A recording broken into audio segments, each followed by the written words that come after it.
आप लोग कापी कलम लेकर के बैठ जाओ ताकि आप सब लोग मेरे साथ साथ नोट्स बनाते रहे, है ना भाई। तो चलिए शुरू करते हैं।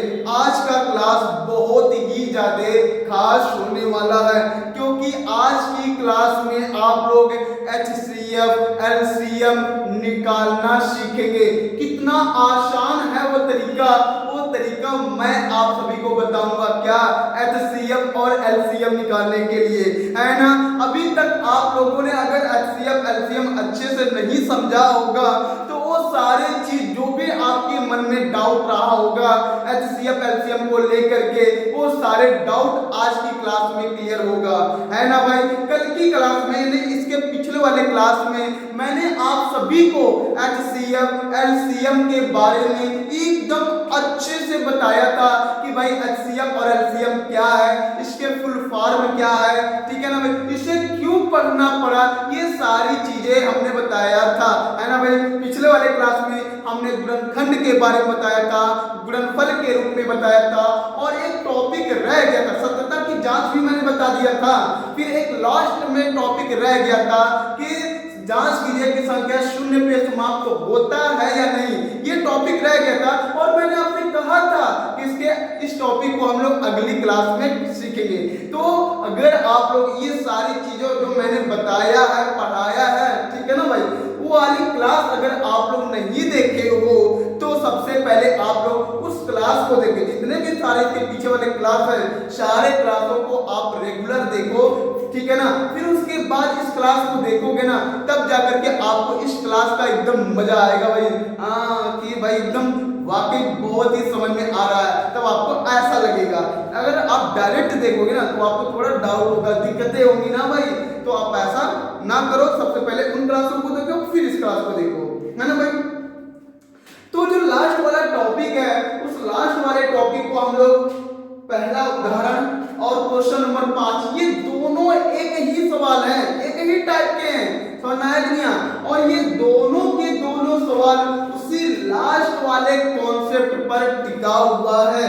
तो सबसे पहले मैं मतलब जो लास्ट वाला कॉन्सेप्ट है उस कॉन्सेप्ट को मैंने इस उदाहरण और इस क्वेश्चन के द्वारा मैं आपको बहुत ही आसान और सरल तरीके से समझाऊंगा। और हाँ, ये क्वेश्चन जो है ना बहुत ज्यादा मोस्ट इंपॉर्टेंट है, ये बोर्ड एग्जाम में अक्सर आते रहते हैं, ठीक है ना भाई। यानी यहाँ से ही अब जितना बेसिक था वो सारी चीज मैंने आपका करा दिया है भाई, ठीक है ना भाई। यानी आज की क्लास में हम लोग पहले चैप्टर के पहली प्रश्नावली के जो उदाहरण है वो उदाहरण हम लोग यहाँ से शुरू कर रहे हैं, है ना भाई। उस उदाहरणों को हम लोग यहाँ पर जितने भी हैं उसको हम लोग बहुत ही मक्खन तरीके से करेंगे और आपको मैं पूरे गारंटी से कहता हूँ कि आपको बहुत ही अच्छे समझ में आएगा अगर आप लोग पिछले वाले वीडियो को देखते हुए आ रहे हो कंटिन्यू तो, है ना भाई। चलिए शुरू करते हैं भाई। क्वेश्चन सबसे पहले क्या बोला, उदाहरण नंबर कह रहा है कि संख्याओं 4 की घात n पर विचार कीजिए जहां n एक प्राकृतिक संख्या है। जांच कीजिए कि n का कोई ऐसा मान है जिसके लिए 4 की घात n अंक शून्य पर समाप्त होता है। ठीक है भाई, ये तो प्रश्न रहा, ठीक है ना भाई। हाँ बिल्कुल, हम हर एक चीजों को बहुत ही आराम से समझेंगे, सीखेंगे, कोई जल्दबाजी नहीं करेंगे भाई। हमें यहाँ कॉन्सेप्टों को सीखना है, सवालों को रटना नहीं है ना भाई। क्योंकि हम लोगों का जो लक्ष्य है कि भाई मैथ को एकदम हलवा बनाना है, तो हलवा बनाने के लिए आराम से ही कोई चीज सीखा जाता है ना भाई। चलिए ठीक है, अब ये प्रश्न क्या कर रहा, शायद आपके समझ में ना आया हो कि ये प्रश्न क्या कह रहा है, ठीक है ना। नहीं आया कोई बात नहीं है, आपका बड़ा भाई है ना वो समझाएगा अच्छे से, है ना भाई। चलिए ठीक है, ये प्रश्न कह रहा है कि जो 4 की घात n आपको ये संख्या दिखाई दे रहा है, इस पर विचार करो। क्या विचार करना भाई, कह रहा जहां जो ये घात में n लिखा है ना, ये क्या भाई एक प्राकृतिक संख्या है। क्या है? प्राकृतिक संख्या है। मतलब क्या है, 4 की घात में हम जो भी कोई संख्या लिखेंगे वह जो भी कोई नहीं लिखेंगे, केवल व केवल प्राकृतिक संख्या लिखेंगे, है ना भाई। 4 की घात में हम लोग कौन सी संख्या लिख सकते हैं? प्राकृतिक संख्या केवल ही लिख सकते चलते हैं ये बातें बोल रहा है। फिर कह रहा कि जांच कीजिए कि n का कोई ऐसा मान है जिसके लिए 4 की घात n अंक शून्य पर समाप्त होता है। अब ये क्या बोल रहा है कि इसके कहने का मतलब ये है कि ये आपसे पूछना चाह रहा है कि भाई n का क्या कोई ऐसा मान है कि जिसको मैं यहाँ रखूं और रख करके हल करूं तो वह संख्या शून्य पे समाप्त होगा, मतलब उस संख्या के लास्ट में 0 आएगा। थोड़ा एग्जांपल समझ लेते हैं। जैसे 4 की घात, अगर मैं n का मान 1 रखूं तो 4 को मैं कितनी बार गुणा कर सकता हूं? 4 बार, है ना भाई। अगर मैं n का मान 2 रखूं तो 4 को मैं कितनी बार गुणा कर सकता हूं? 2 बार। 4 चौको 16, कितना आया भाई? 16 आया। तो यहाँ पर जब मैंने n का मान 2 रखा और 2 रख करके जब मैंने हल किया और हल करने के बाद ये जो संख्या आया, क्या इस संख्या के लास्ट में 0 आया? क्या 0 पे समाप्त होने का मतलब ये हुआ कि संख्या के लास्ट में 0 आना? समझ आया कि नहीं आया? तो क्या 0 आया? तो आप कहोगे सर नहीं, ठीक है ना भाई। 4 की घात 3 अगर रख लो तो 4 गुणे 4 गुणे 4, 4 चौको 16, 16 चौको 64। क्या ये भी संख्या 0 पे समाप्त हुआ? नहीं। अगर मैं 4 की घात 4 कर लूं, ठीक है ना भाई, तो 4 गुणे 4 गुणे 4 गुणे 4, 4 चौको 16, 4 चौको 16, 16 16 में 256 होता है ना, बिल्कुल। ऐसे ही अगर मैं 4 की घात 5 कर लूं, 4 गुणे 4 गुणे 4 गुणे 4 गुणे 4, ठीक है भाई। तो 4 चौको 16, 4 चौको 16, 16 16 256, और 256 में 4 का गुणा करेंगे तो 1024 होगा। 4 से 24 को 4 में 2 4 25 20 2 22 14 होगा, ठीक है। तो क्या आपने यहाँ 4 की घात 5 रख दिया, यहाँ आपने n का मान 5 रख करके जब आपने हल किया, क्या हल करने के बाद यहाँ जो संख्या आया ये संख्या शून्य पे समाप्त हो रहा है क्या? नहीं ना। तो भाई चाहे आप 4 की घात 1 रखो, चाहे 2 रखो, चाहे 3 रखो, चाहे 4 रखो, चाहे 5 रखो, चाहे 4 की जो घात है यानी n का जो मान है वो 10 भी रख दो ना घात में। अगर आप यहाँ 4 की घात 10 भी कर देते हो ना तो भी ये संख्या शून्य पे समाप्त नहीं होगा। मतलब इस संख्या के लास्ट में 10, मतलब 4 की घात अगर 10 है तो 4 की घात 10 को जब आप हल करोगे इस तरीके से, यानी 4 को 10 बार लिखोगे तो लिखने के बाद जब उसे आप हल करोगे तो भी ये संख्या शून्य पे समाप्त नहीं होगा। आप चाहे तो कैलकुलेट करके देख लेना भाई, है ना भाई, बिल्कुल। तो प्रश्न हमसे यही पूछ रहा था कि भाई जो 4 की घात n वाली संख्या है इसमें अगर मैं n, मतलब इसमें क्या कोई n का ऐसा मान है कि जिसको मैं यहाँ रखूं, n की जगह पर मैं रखूं और रखने से और उसे हल करूं और हल करने से जो संख्या आएगा वो संख्या 0 पे समाप्त होगा या नहीं होगा, यही हमसे पूछ रहा था, ठीक है ना भाई। तो मैंने क्या कहा कि भाई तुम्हारे n में ऐसा कोई मान है ही नहीं जिसको मैं यहाँ रखूं और रख करके हल करूं, ठीक है ना, इस तरीके से तो संख्या शून्य पे समाप्त हो जाएगा। क्यों भाई, मैं ऐसा क्यों कह दिया कि भाई n के किसी भी मान पर कोई भी संख्या शून्य पे समाप्त नहीं होगा? ये बात मैंने कैसे कह दिया? क्योंकि मैं वो तरीका जानता हूँ, वो कॉन्सेप्ट मैं जानता हूँ, ठीक है ना। जो आप लोग भी अभी जान जाओगे ना तो तुरंत ही आप भी बता दोगे कि भैया नहीं समाप्त होगा, क्योंकि हम भी कॉन्सेप्ट जान चुके हैं। तो चलिए मैं उस कॉन्सेप्ट को सीखते हैं जिस कॉन्सेप्ट के आधार पर मैंने ये तुरंत ही बोल दिया कि भाई n का ऐसा कोई मान है ही नहीं जिसको रखने से संख्या शून्य पे समाप्त हो जाएगा। भाई क्या कॉन्सेप्ट है? चलिए ये कॉन्सेप्ट ना हम लोग उन्हीं से सीखेंगे जिनके लास्ट में 0 आता है ना। ये सारे सवाल हल करने के लिए मतलब ये हल नहीं है, ऐसा हल करना ही नहीं है, 1-2 लाइन का आंसर है भाई, है ना। बस इसको मैं समझाने के लिए इतना सारा चीज लिखा हूँ, ठीक है ना, ऐसा कोई उपाय नहीं।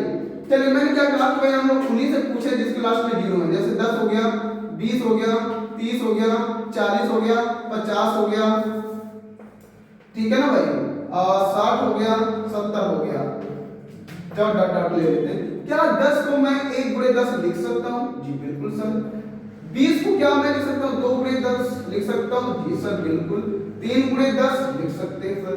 फिर 4 गुणे 10 लिख सकते हैं सर। फिर 5 गुणे 10 सर लिख सकते हैं। 60 को 6 गुणे 10 सर लिख सकते हैं। 70 को 7 गुणे 10 सर लिख सकते हैं, बिल्कुल लिख सकते हैं, ठीक है ना? जी बिल्कुल। अब मैं कहूँ इसको थोड़ा सा ध्यान से देखना, 1 गुणे 10 को क्या मैं लिख सकता हूँ? 2 गुणे 5 लिख सकता हूँ कि नहीं लिख सकता हूँ? जी सर बिल्कुल लिख सकते हैं। ऐसे ही 2 गुणे 10 को मैं 2 गुणे 5 लिख सकता हूँ, बिल्कुल। फिर यहाँ 3 गुणे 2 गुणे 5, 10 को मैं क्या 2 गुणे 5 लिख सकता हूँ? जी बिल्कुल। तो 4 गुणे 10 को 2 गुणे 5 लिख सकते हैं, जी बिल्कुल सर। फिर 5 गुणे 2 गुणे 5 लिख सकते हैं सर, बिल्कुल। 6 गुणे 10 की मतलब 2 गुणे 5 बिल्कुल लिख सकते हैं। फिर 7 गुणे 2 गुणे 5 है। तो यहाँ पर अगर आप ध्यान से देखोगे तो यहाँ कुछ ऐसा चीज कॉमन दिखाई दे रहा है क्या, जो सब में आ रहा है? तो आप कहोगे जी सर हमको यहाँ 2 गुणे 5 का रूप दिखाई दे रहा है, ठीक है ना? इससे ये पता चला ओहो इन संख्याओं के लास्ट में जो 0 आ रहा है वो किसकी वजह से आ रहा है? 2 गुणे 5 की वजह से ही तो आ रहा है ना भाई। 2 गुणे अगर यहाँ 5 ना रहता या 2 ना रहता तो ये संख्या 0 पे कभी समाप्त ही नहीं होता। अगर ये संख्याएं सारे या दुनिया में जितने भी सारी संख्याएं 0 पे समाप्त हो रही हैं, ठीक है ना भाई, उनके गुणनखंडों में 2 गुणे 5 का रूप रहा होगा तो ही वह संख्या 0 पे समाप्त हो रहा होगा। तो मैंने यहाँ पर तो देख लिया भाई, 4 का अगर मैं गुणनखंड करूं तो 2 गुणे 2 आएगा, लेकिन 5 आएगा क्या इसमें? नहीं। तो इसका मतलब मैंने जब एक कॉन्सेप्ट जाना भाई, मैंने देखा कि भाई इसमें 5 तो कभी जीवन में आएगा ही नहीं, तो ये संख्या 0 पे समाप्त होगा ही नहीं। समझ में आया कि नहीं आया? तो यही मेन कॉन्सेप्ट था। मैंने इसी के आधार पर ये बता दिया कि भाई n का कोई ऐसा मान ही नहीं है, ठीक है ना, जिसके रखने से और अगर के हल करने से वो संख्या 0 पे समाप्त नहीं होगा। क्यों नहीं होगा? क्योंकि उनके गुणनखंडों में 2 गुणे 5 का रूप नहीं है, ठीक है भाई। ये पूरा प्रश्न रहा और ये पूरा प्रश्न का जवाब रहा। मैं चाहता तो डायरेक्ट भी लगवा सकता था, ऐसा नहीं है, लेकिन मैं चाहता हूं कि मेरे प्यारे सारे दोस्त हर एक कॉन्सेप्ट को अच्छे से सीखे और समझे, ठीक है ना भाई। तो यहाँ तक देखो भाई, समझ में आ गया ना भाई? स्क्रीनशॉट इसका ले लो, तो एक बार स्क्रीनशॉट ले लो, फिर हम लोग आगे चलते हैं इसके जवाब को लिखने के लिए। चलिए ठीक है, इसके जवाब कैसे लिखेंगे तो यहाँ पर ध्यान से देखिएगा। तो मैं अब जो क्वेश्चन ये है सेम क्वेश्चन यही है, यहाँ बस संख्या बदला है, यहाँ 4 की घात n है, यहाँ 6 की घात n है, बस इतना ही है, ठीक है ना। इसका उत्तर आप लिखेंगे कि 6 की घात n, तो इसका अरे यार 4 की घात n, ठीक है ना। इसका जब 4 का गुणनखंड करोगे तो 2 गुणे 2 की पावर n आएगा।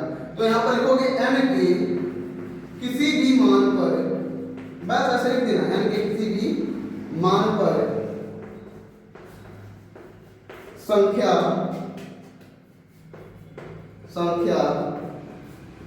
शून्य पर समाप्त नहीं होगा,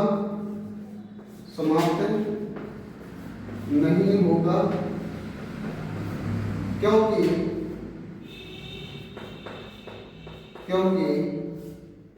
इनके गुणनखंडों में 2 की पावर, देखो n इसका भी घात है, n इसका भी घात है, तो लिखोगे 2 की घात n का रूप है, लेकिन 5 की घात n का रूप नहीं। n मतलब कोई भी घात हो सकता है, n का रूप नहीं है, ठीक है भाई। बस इतना ही सिंपल जवाब आपको देना था, ठीक है। सेम एकदम ये जो क्वेश्चन ये था सेम यही है, कुछ अलग नहीं है। जो जवाब हमने यहाँ पर दिया सेम जवाब यहाँ पर भी देना है आपको, ठीक है ना भाई। ऐसे देना मैं बता देता हूँ, यहाँ पर भी लिखना है 6 की घात n गुणा करोगे भाई तो गुणनखंड 2 गुणे 3 की घात n, यहाँ पर भी लिखेंगे n का n के किसी भी मान पर संख्या शून्य कर समाप्त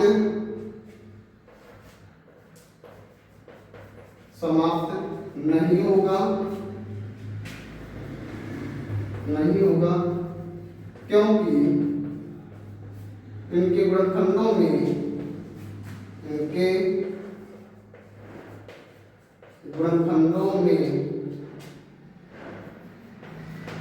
2 की पावर n का रूप तो है लेकिन 5 घात n का रूप नहीं है। ठीक है भाई, तो इस तरीके से आप लोगों का ये उदाहरण नंबर 1 और क्वेश्चन नंबर 5 ये दोनों समाप्त हो गए। ठीक है ना भाई, तो आप लोग फटाफट इसका स्क्रीनशॉट ले लीजिए।